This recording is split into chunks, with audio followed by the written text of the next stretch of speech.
یہ اگلا سوال ہے، اس کے بھی جزوی طور پہ اسی میں جواب دے دیتے ہیں کہ سوال نہیں ہے، یہ خبروں میں سے ہم نے وہ جو نکالا ہے کہ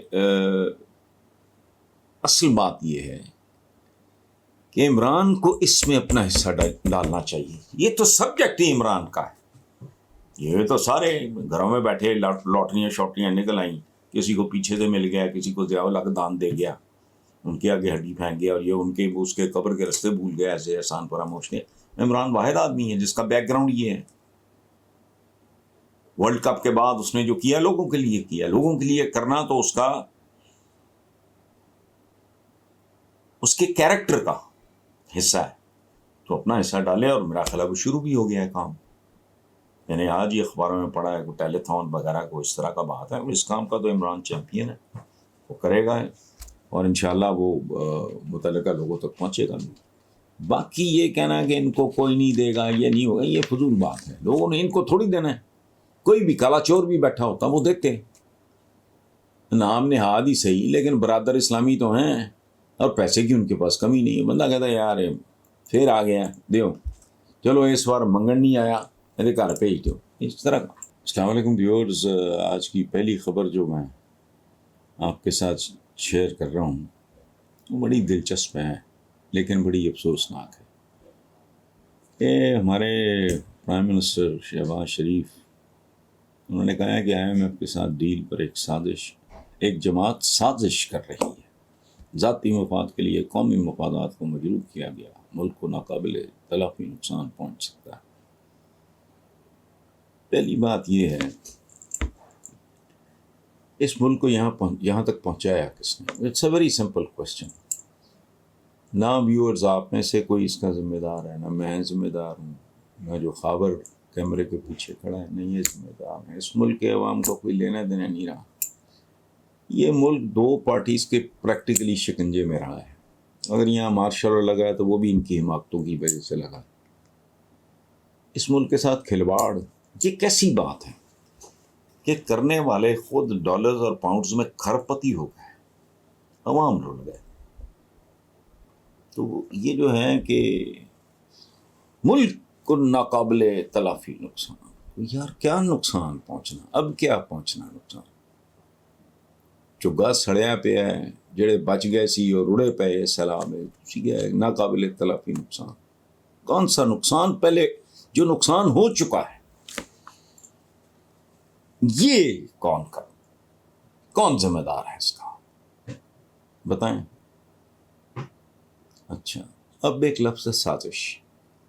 مجھے اس لفظ سے نفرت ہے، مجھے اس لفظ سے کراہت آتی ہے، مجھے اس لفظ سے گھن آتی ہے. ہمیں اتنا غلط، اتنا بکواس اور بیہودہ پڑھایا جاتا ہے. گورے نے سازش کی، اوے شرم کرو. انگلینڈ سے ہزاروں گنا بڑا بر صغیر، سازش کی. تم نے بھنگ پی ہوئی تھی، چنڈو خانے میں بیٹھے تھے، وہ ہزاروں میل سے آئے بری جہازوں میں بیٹھ کے تمہیں کھڑکا گئے، اور 75 سال اس نام نہاد آزادی کو ہو گئے. نہ ہندوستان کے نہ پاکستان کے حکمرانوں نے اپنے ہم وطنوں کو کچھ نہیں دیا. اریگیشن سسٹم سے لے کے ریلوے تک، یہاں پہ جو 4 ایئرپورٹس ہیں ان کے دیے ہوئے ہیں. آپ کا جوڈیشل سسٹم ان کا دیا ہوا. آپ کا تو آگا پیچھا ہی کوئی نہیں تھا. یہ جتنی modern agriculture university, engineering universities, king Edward medical college, خدا کا خوف کرو، کوئی شرم کرو. لاہور اندرون شہر تک کے بعد کہانی تقریباً ختم تھی. اس کے بعد تھوڑی سی ایکسپینشن ہوئی، یہ جو محلے باقی کیا تھا؟ کوئی شرم نہیں، کوئی حیا نہیں. اریگیشن سسٹم، سڑکوں کا انہوں نے صحیح معنوں میں جو جال بچھایا. اور 1001 کام اریگیشن سسٹم، لائل پور سے لے کے مری سے لے کے ایبٹ آباد سے انہوں نے کئی شہر آباد کیے. اور ہم جیسے بے شرموں نے لائل پور کو خوش آمد کے چکر میں فیصل آباد اچھا خاصا سندھ کا شہر، اس کو 100 دفعہ رکھو، لیکن نئے بناؤ۔ تم تو کرتے ہو کلرکوں والے کام، چوروں والے کام، شارٹ کٹ۔ یہاں کوئی کنسرنڈ اتھارٹی بیٹھی ہوگی، آج سے اس کا نام تبدیل ہو گیا، یہ ٹوٹل کارنامہ ہے۔ لارنس گارڈن کو اس کا بھی نام بدل دیا۔ کوئی شرم حیا ہے نہیں۔ 75 سال میں اس ملک کو کہاں لے گئے؟ جب یہ بنا تو اس ایک پیسہ نہیں اس نے پاکستان نے کسی کا دینا تھا۔ لوٹ مار بہت ہوئی تھی، ہندو سکھ بھی مارے گئے، مسلمان بے شمار شہید ہوئے، جائیدادیں، لوگ اجڑ گئے، وہ تمام عمر چلے اور گھر نہیں آیا۔ وجہ یہ تم لوگوں کا کرتوت ہے۔ گوروں نے تو اردو زبان کی خدمت بہت کی۔ Fort William college, Tibbiya college, مقامی طب، تمہارے پاس کوئی کالج نہیں تھا۔ شرم نہیں آتی؟ ہر بات میں سازش۔ اچھا پھر جو اٹھتا ہے عالم اسلام کے خلاف سازش ہو، بات سنو، تمہارے کو بڑا سائنٹسٹ پیدا کرو، کیسے روک سکتے ہیں؟ کچھ بھی نہیں۔ تم برج العرب بن رہا ہے، فلانا بن رہا ہے، ٹمکانا بن رہا ہے، ادھر ہے ایک جسے کہتے ہیں ہاؤسز آف کارڈز، تاش کے پتوں کے محل بنتے ہیں۔ نہ کوئی سائنس میں ترقی، نہ ٹیکنالوجی میں، نہ کوئی علم، نہ کوئی عقل، نہ کچھ۔ دنیا کی ٹاپ کی یونیورسٹی ساری۔ شرم ہی نہیں آتی اخباروں میں فلانا وہ اعلیٰ تعلیم حاصل کر کے واپس آ گیا۔ وہ تمہارے تو قائدین وہاں کے ہیں، قائد اعظم وہاں پڑھے،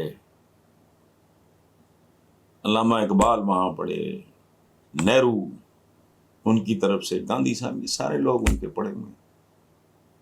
سری کانت پہلا جو ہائی کمشنر ہے وہ آکسفورڈ وغیرہ کا پڑھا ہوا ہے۔ تمہارے اپنے پلے کیا ہے؟ وہ امتحانی مراکز جن کو نیلام کرتے ہو۔ تمہارا ایک پتہ نہیں گورنر تھا، سی ایم تھا، کیا تھا وہ، اس کا جملہ یاد نہیں؟ ڈگری ہوتی ہے، جعلی اور اصلی ہو کی فرق پہنتا ہے۔ یہ اوقات ہے۔ اچھا اس لیے کو عقل کو ہاتھ مارو۔ گورے نے کبھی نہیں کہا کہ جب مسلمان دنیا پہ چڑھائی کر رہے تھے، زور میں تھے، انہوں نے کوئی سازش کی تھی؟ کوئی سازش نہیں، وہ نہیں کرتے اس طرح کی۔ چند دن پہلے چائنا کے کونسل جنرل نے پاکستان میں یہ کہا کہ بھائی ہمارا موازنہ امریکہ سے نہیں بنتا، وہ سپر پاور ہے، ہم وہیں پڑھ کے خوش قسمت میں امریکہ سپر پاور نہیں، چائنا سپر پاور بن جائے گا۔ اچھا جی وہ تو بن جائے گا، بس تو اتنے دا اتنے ہی ہے نا، سارا پنڈ مر جائے، تو چودھری نہیں بننا۔ یہ سازش، کیا سازش؟ یہ 22 کروڑ سارے جاہل ہیں، ان پڑھ ہیں، بے وقوف ہیں، ان کو نہیں نظر آ رہا۔ پاکستان کی تاریخ میں قائد اعظم محمد علی جناح کے بعد اگر پہلی دفعہ قوم یکسو ہوئی یا کہیں ہوئی ہے تو جس بندے پہ ہوئی، اس کے بارے میں بات کرتے وقت تھوڑا سا کہہ لو یہ نامناسب ہے، یہ ہے، وہ ہے، اپنی اپنی اسٹریٹجی ہے، آپ نے کیا کچھ نہیں کیا۔ چند مہینے پہلے کی بات ہے، جو زبان ہمارے پرائم منسٹر کے، یہ تو اس معاملے میں ڈیفینیٹلی میں ان کو خراج تحسین پیش کرتا ہوں، بیلنسڈ آدمی ہے، متوازن آدمی ہے، ایک میچور اس معاملے میں۔ ان کا بڑا بھائی کیا زبان استعمال کر رہا تھا، بھتیجی ان کی کون سی زبان استعمال کر رہی تھی، تو وہ ناقابل تلافی نقصان نہیں ہے۔